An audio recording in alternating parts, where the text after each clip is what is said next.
Could the Atlanta Braves actually steal Kyle Schwarber away from the Philadelphia Phillies this offseason? I'll answer that question and many more on today's mailbag episode of Locked On Braves. So let's get into it.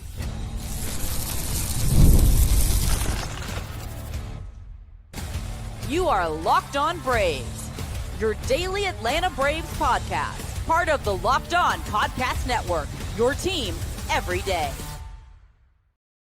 Hey, welcome back to Locked On Braves, part of Locked On Sports Atlanta, where we cover your favorite Atlanta sports teams each and every day. I'm your host, Jake Mastriani. You can follow me on social media at Shortstop Ball. Check out the podcast there at LockedOn_Braves on X and Locked On Braves on Instagram. If you're new and you're watching this on YouTube, please do me a huge favor. Hit that subscribe button, hit the thumbs up button, and leave me a comment down below. And if you're listening on the audio side, you can help out too. Just leave a 5-star review on Apple, Spotify, or wherever you get your podcast. Thanks so much for helping us out here at Locked On Braves. Thanks for being in every day or here of the podcast, and the offseason is about to get going. Next week, I'm going to give you my offseason preview content, the moves that I think the Braves should make as we finally get ready to wrap up the 2025 season with the World Series kicking off on Friday night. But it is our weekly mailbag episode today. Got a variety of questions as always to get to. Still a lot about the shortstop position and Kim and fallback options, but an interesting one as well that we're going to talk about in the first segment, and that is Kyle Schwarber. Could the Braves actually replace Marcell Ozuna at DH and steal away a big bat from the Phillies by signing Kyle Schwarber? We'll discuss that and more on today's episode, which is brought to you by FanDuel. Right now, new customers can bet just $5, and if you win, you'll get $300 in bonus bets to use across the app. Just download the app today. Well, as usual on our weekly mailbag episodes, we got a wide variety of questions. Not as many this week. We've slowed down on the questions a little bit. We got about 11 or 12 to get to on today's episode. But again, as always, a wide range of topics. I'm going to start with this one from Grayson, though, who says, what do you think about signing Schwarber? I know we want to keep the DH spot open, but he is a big bat, and we need those. If he's the only big bat Braves might spend for, since we can pay DH money for him, this will cover Murphy's loss if Lindsey is right and he's out till mid-season. So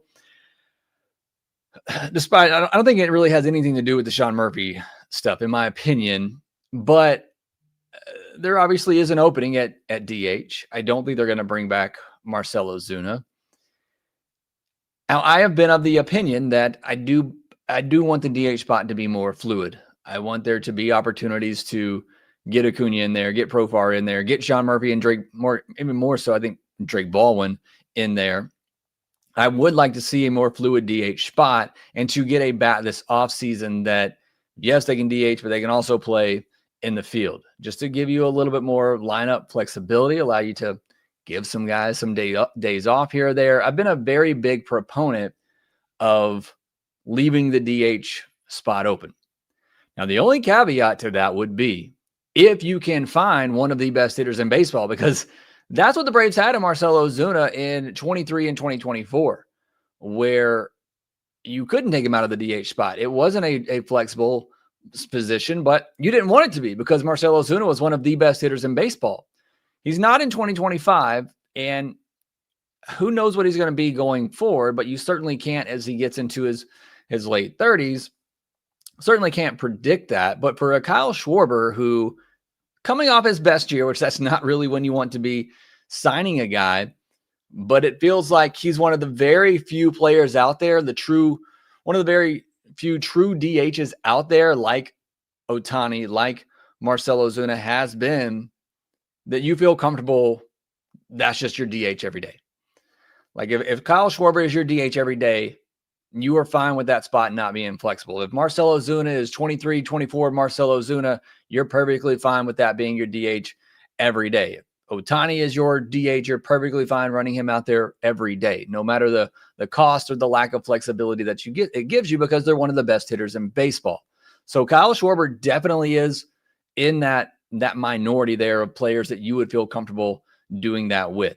Let's just take a quick look at Kyle Schwarber, though.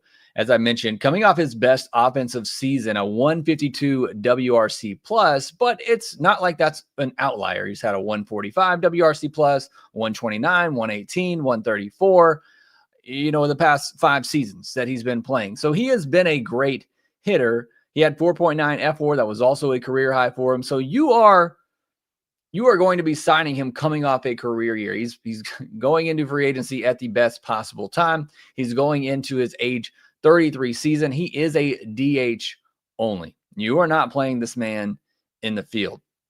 He is a DH only at this point in his career.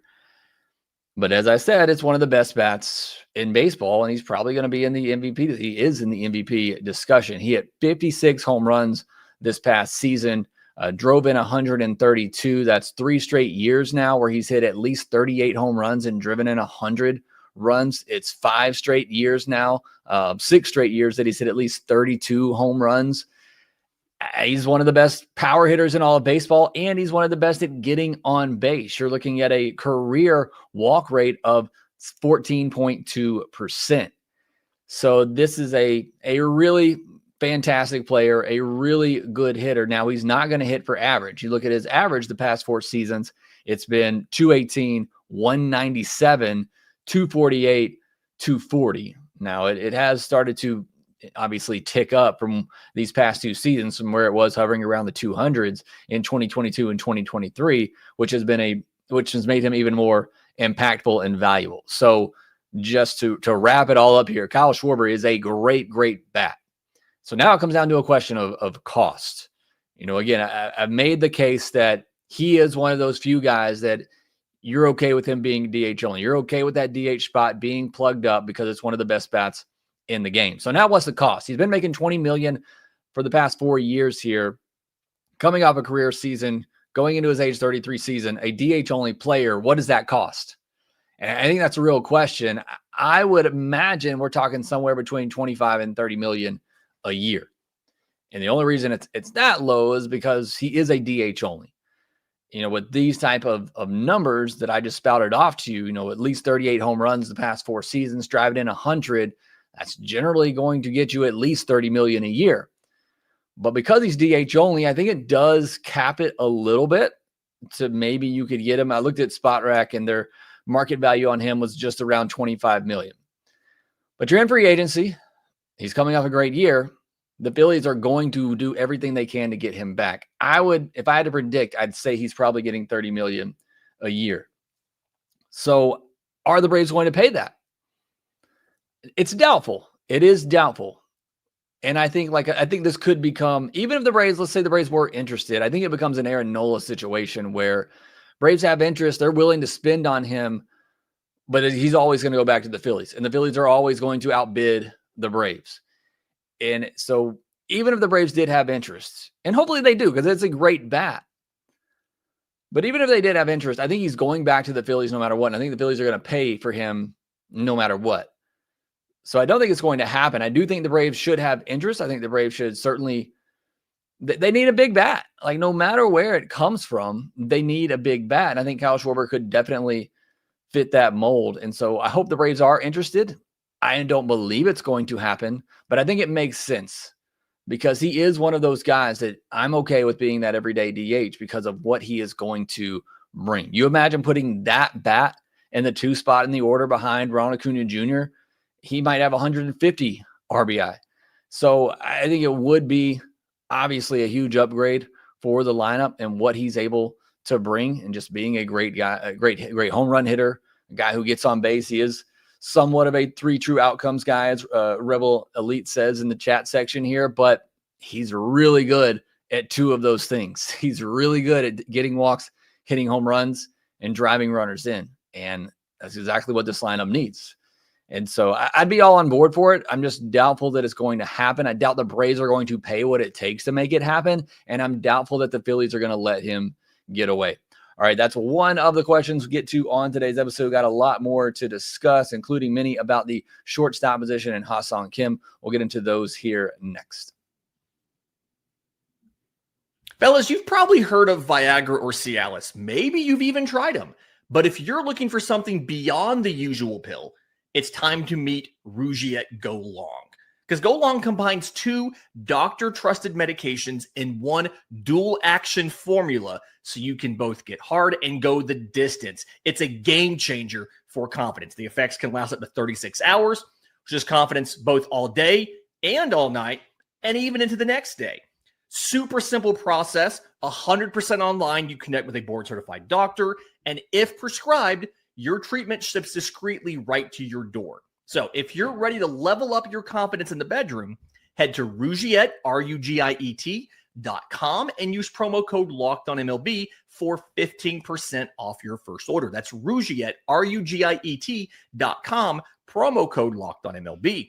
Make sure to use our code so they know we sent you.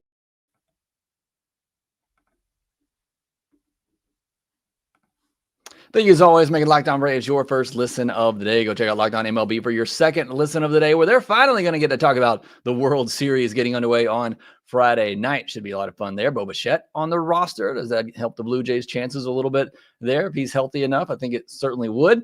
And I'll be back next week, 5 more episodes. Like I said, next week, I'm really going to get into the offseason preview content, talking about what I would do if I was GM, the players I think the Braves need to go after. All that will begin next week, because once the World Series ends, I think it's going to be fast and furious for the Braves this offseason. So we'll talk about all that next week. We'll have another mailbag episode, all of that coming your way. So make sure that you're subscribed here to Locked On Braves. Getting back into the questions here, this one from Manleo, who says, hey, Jake, how likely is Nick Allen going to be our shortstop? So if I had to put odds on it right now, I'd say it's probably a 33% chance, which is probably higher than a lot of you want it to be. It's higher than I want it to be. I just don't know, and I can't see where the Braves go if Ha-Seong Kim doesn't come back. We've talked about the list of free agents out there. Trades are always something, we can discuss, but until there's actual rumors or, legitimacy to somebody actually being moved, it's all just kind of speculation. We can all dream up trade scenarios for our favorite shortstops, but trying to be realistic in what we know is available, I just don't know where the Braves go if it's not Ha-Seong Kim. Maybe you go out and get a Willie Castro and you kind of mix and match and substitute offense for defense. It's not great. That's why the Ha-Seong Kim decision is so big, because if it's not him, I think you're really scratching and clawing to find somebody that can really be that much better than what Nick Allen brings you. Because at least what Nick Allen brings you is Gold Glove defense. And as I had somebody say, I think it was on Instagram, I was discussing, if he can just hit 240, if Nick Allen can just hit 240 at the bottom of your lineup and play Gold Glove defense, it's not the worst thing in the world, not the best thing in the world. And I'm skeptical that he can even do that. He's been the worst qualified hitter since he came into the league. But I just don't know where else they go. I don't know what other options there are that I can realistically see right now. Like I said, until we get into a fantasy world, which we'll do some of that next week, I'll give you my dream scenarios. But outside of the fantasy realm of just trading for whatever shortstop I want, I don't see too many great realistic options that are that big of an upgrade over what you already have in Nick Allen. So I think there is still a pretty strong chance that he's back next year as shortstop.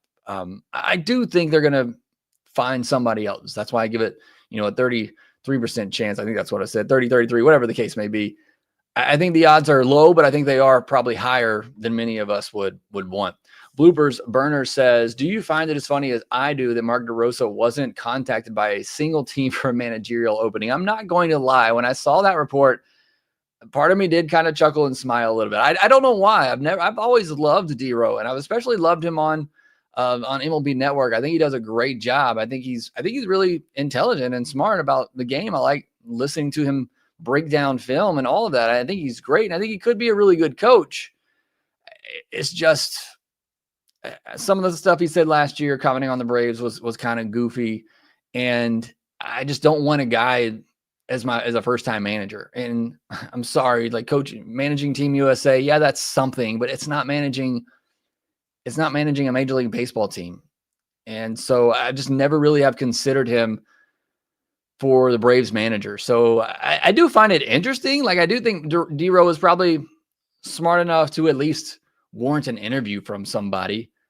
I just think he needs to go through the grind. If he really wants to be a manager, and again, that's part of me when I talked about this coaching search for the Braves. I said, for me, I really want somebody that's gone through that grind. And I know you can do it. I know there's Stephen Votes out there, and it's happened and it's worked in the past. But just for me personally, I'd prefer somebody that's been through that grind and not somebody that's just been talking about it on TV for 6-7 years, however long he's been on there. And then all of a sudden, let's just hand him a role that he's doesn't have any experience in as a manager. So again, I felt bad when I did smile and chuckle at it, but I did. I can't lie. I did when I saw that post. Grayson says, should Elder move to the pen? If we sign a free agent starter, then we will have Sell, Schwelle, Strider, FA, and Waldrop. Lopez and Holmes go to a free agent. Sorry, I was trying to figure out who FA was. Lopez and Holmes go to the pen with Elder and will boost it. I feel more confident in Elder coming out of the pen for an inning or two at 94, 95 instead of hoping for 6 at 89, 91. So I've never been on board with this thought of Bryce Elder going to the bullpen. He just doesn't strike me as somebody that can be a solid bullpen piece. And look, I've never seen it. And so you can't really judge it until you've officially seen it. And I think everybody just kind of assumes that, okay, you go from throwing, trying to navigate through 6 innings to just throwing 1 inning, you can air it out, and all of a sudden the guy's going to get 4 more mile per hour on his fastball. It's not always the case. And so I'm fine with Bryce Elder as a 5th, 6th, 7th starter. I think that is his ultimate role, and I'm fine with that. The only thing that I think gives this idea some legitimacy is that Bryce Elder is going to be out of options. And so if the Braves want to keep him around as that depth in the rotation, then they may have to put him in a bullpen role. But I think if he goes to a bullpen role, and Fangraphs has updated it now, they have Bryce Elder as being out of options going into 2026. So I think he's either traded or I think he's a long reliever going into the season, unless there are just some injuries and you have to keep him in the rotation. But that's where I see Bryce Elder going. I don't see him as a dominant setup type of reliever that some people just seem to think he'll be if you just put him in a bullpen role. Phil and TN says, hey, Jake, hypothetically speaking, Lombard and or Lehman get offered the managerial job by another team. Do you think they try to stall that team in order to wait on the Braves? AA is notorious for taking his time and likely not concerned about what other teams are doing. I don't know, Phil, if I necessarily understand the question here. Do the Braves try to stall if Lombard or Lehman get offered another? I think what you're trying to say is if Lombard or Lehman gets offered a job from another team, do Lombard and Lehman try to stall until they figure out what the Braves? I think if you're either any of these guys and you're getting contacted by several teams, you want to go through the entire process with every team first. And let's say Lombard gets interviewed by the Orioles and the Braves, and the Orioles offer him. The Braves are still doing their search. I think it's just like if you were in that same situation, you're probably going to go back to that other company and say, I've been offered this job. I really want to be here. I feel like this is a better fit for me. But what is going to be your decision? What's your time frame on that? So I just think that's smart for anybody to do. If Lombard, really felt like he was a better fit in Atlanta instead of in Minnesota, Baltimore, or wherever else he may be getting offers, you don't know when this opportunity is going to come up again. So, yeah, I think you would definitely at least try to see where the Braves are leaning first before you made that decision. Bad News Barb says, thoughts on Pierce's option? It seemed like a no-brainer at first, but in that $7 million can go towards paying a guy like Keller or Fairbanks in a trade. It makes more sense. I think we just need more guys with Pierce stuff than a guy like Pierce who is limited and high leverage. So I talked about this a little bit yesterday too. I am worried about Pierce Johnson. I honestly was going into this past season, and he was still fine, but I didn't have a lot of confidence in him coming out of that bullpen. And it's just not a traditional bullpen setup that you have fastball curveball. It's just not typical what you see for a big setup guy. And I just don't know how much longer he can fool people with that. Now, he throws hard. Like Pierce Johnson has a hard fastball. Yeah, and maybe he doesn't use it quite enough, but he has a hard fastball. So, look, I think the option should be picked up. You'd be hard pressed to find a reliever on the open market who's as good as Pierce Johnson for $7 million. Like, I think that's going to be on the low end for a reliever out there. So I think the option gets picked up, even as skeptical as I am as Pierce Johnson being that reliable setup guy next season. $7 million is still a pretty good bargain for somebody who's put up the numbers that he has since joining the Braves. So I do think they pick up the option, but at the same time, I am a little worried about Pierce Johnson going into next season. Kane Suttle says, with Kim likely not picking up signing an extension, Would trading Bummer, Nacho, and maybe Elder for Ernie Clement gives Jays a few arms out of the pen and a utility bat off the bench and us a shortstop of the future? So I don't know enough about Ernie Clement as a defensive shortstop to know if that's going to be his position long term. I watch a little bit of him obviously in the postseason, but I don't have that great of a feel for Ernie Clement to say one way or the other if he is the future shortstop. Just quick look at his baseball savant page. It doesn't look all that fantastic. Now defensively, it does look great. He's got an OAA of 14. Arm strength's not as great, which you don't like that for the left side of the field, but good speed, doesn't chase a lot, doesn't strike out a lot, squares up the ball a good bit.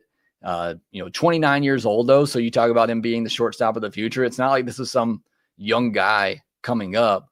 So Ernie Clement's never somebody that's come across as me. For me, as somebody that's going to be, that shortstop of the future. He did play some at shortstop this past season, had 2 OA there, 4 at shortstop. So it seems like a pretty solid defender, pretty much wherever you put him. Although, like I said, that arm for the left side of the infield is a bit worrisome. Like it could be it. I think it would be an upgrade over Nick Allen, just because if you can play that solid defense with that good range, the arm doesn't hold him back, and he can at least be a solid hitter. A 711 OPS this year, 692 last year. Again, that's a big upgrade over what the Braves have been getting at the position. So I do think he would be an upgrade there, but calling him the shortstop of the future seems a little like too much of a stretch for me. As far as like Bummer, Nacho, Elder, I wouldn't mind giving up any of those guys for Ernie Clement. I don't see that as a great package for the Blue Jays, though, in my opinion. I don't think Elder, he'd be a 5th, 6th guy for them, just like he would be for the Braves. Bummer might be a solid arm on a 1-year deal. Nacho could be an Ernie Clement, maybe, as good as Nacho's defense looked over there at third base. I mean, he could essentially be an Ernie Clement. So I don't hate the trade. It's not something I'm dying to do either. All right, a couple more questions to get to on today's episode before we wrap things up for the weekend. We'll get into the rest of those here next. The NFL season is here. The NBA season is here. The NHL season is here. It's all here. And FanDuel is helping you get ready with a can't-miss offer. Right now, new customers can bet just $5. And if you win, you'll get $300 in bonus bets to use across the app. FanDuel allows you to play the way that you like with player props, building same-game parlays, or even jumping in live as the action unfolds. It makes every game a little bit more exciting, whether you're watching your team or just keeping an eye on your fantasy lineup. You look at FanDuel.com right now. They got tons of stuff out there for the World Series. The Dodgers are heavy favorites at minus 230 to win it. They have odds out there for total games played. The over-under right now is 5.5. So many people thinking the Dodgers are going to wrap this thing up pretty quickly, as do I. But hey, we can all hope and dream. They got Ohtani specials out there. You can see all that at FanDuel.com. Also, make sure you visit FanDuel.com/playsafe for tools and resources to help you stay in control of the way you play. Also, if you're ready to play, make sure you also download the FanDuel app now by visiting FanDuel.com to get started. That's FanDuel.com to place your first $5 bet today. All right, let's wrap things up here with a few more questions. Jake Mastriani's burner says, what would you think about Coach Butch Thompson from Auburn at least getting an interview, and thoughts on the SEC firing the referee that refereed Auburn-Georgia game? I'm not going to comment on the first one, but the second one I will give a comment on, just because it is somewhat relevant to baseball and sports in general. I probably shouldn't say this after the ad read that I just did. Gambling's becoming a problem in sports, and I'm not saying there was anything nefarious going on with the referees in the Auburn-Georgia game, but it's been a rough season for referees in college football, particularly in Auburn games. I don't think they're all out to get Auburn. I think it's just unfortunate that Auburn was involved in 2 of these games where afterwards they had to apologize for some of the mistakes that they made. So I found that interesting because it came out the same time as the NBA FBI rulings for Chauncey Billups, 2 other guys, Rozier, Damon Jones, that we know of so far, and they've been tied up in gambling. You had the Ohtani interpreter stuff. You had the David Fletcher stuff that obviously hits home here because David Fletcher's still a Brave. It's a bad look when you're watching a game and all you see is sports gambling advertising. And now you're getting all these reports of players who are wrapped up in it. So it does make you think, and it has to make you wonder when you watch a game now, am I seeing a legitimate game or is there something else going on here? And that's unfortunate in the world that we live in today. Rebel Elite says, glad that's illegal in my state. It is for the most part in where I live too. But I do agree with you. I think it's a massive problem, as both Rebel and Misty says, being so in your face now in the game, and the sports are sponsoring this, and we're as guilty of it as anybody else. We're advertising this, and it's like you get what you ask for. And it's just unfortunate that it's really become so prevalent in our game today. And look, it's probably been as prevalent in the game for as much as it existed, but now it just seems so much, like I said, in your face, open and out there, that you watch a game and you kind of have to question these things when you see some of the calls like we've seen in the Auburn-Georgia game. I know most of you are Bulldogs fans and don't agree with that, but it makes you question things when you watch the game now, and that's just highly unfortunate. Anthony Del Sandro says, thoughts on investing in Cody Bellinger? Can play all three outfield spots in first base if Olsen ever misses a game. I put the emphasis on ever for you there. Another plus source of OBP and power to add to the lineup. Allows Harris to move to the bench if he slumps hard again and lets Profar DH some. Fills a lot of holes with one signing. So I've always been down on Cody Bellinger, but it started to flip because nobody sees him as that MVP anymore. But it's flipped to the point now where I think he makes the most sense. He might be, again, next week I'm going to get into my top targets for the offseason. He might be my number one target for the offseason. A lot because of what you mentioned, that if Michael Harris were to slump again, and I really hope that doesn't happen, you got somebody that can back up for you in center field. If something were to happen to Matt Olson, he fills in there. And I just think the player that he's turned into, while he's not the MVP player he used to be, he's a really good piece in your lineup and can do multiple things for you. He can hit for a little bit of power. He can hit for average. He can get on base. He can steal some bases for you. I just think he's become a much more well-rounded player at this point, that it just makes a lot of sense for what the Atlanta Braves need. You look at this past season for him, he had 4.9 F4. So he's coming off a really good season, his best season, at least in WAR-wise, since his MVP season. Second best season overall of his career. He had a 125 WRC plus. He hit 272, had a 334 on base percentage, hit 29 home runs. Obviously got a big boost playing there at Yankee Stadium. He's probably more of a 20-25 home run guy. Stole 13 bases, can play all over the outfield. I just think he's become very, very valuable. But the year he's coming off of, he's probably going to become very, very expensive. He's still just 30 years old. Will turn 31 till next July. So I think he's going to be expensive, probably going to get a 5 or 6 year deal. And we just don't see the Braves do that. So I agree with you. And like I said, I think he's probably my number one target because of all the things that he can do. But I think he's going to get paid a lot, and we've never seen the Braves pay a lot. But I do really, really like Cody Bellinger for the fit on this team. Caleb Cook, who is your backup option at shortstop if Kim doesn't return? Did the Braves sign Sonny Gray this offseason?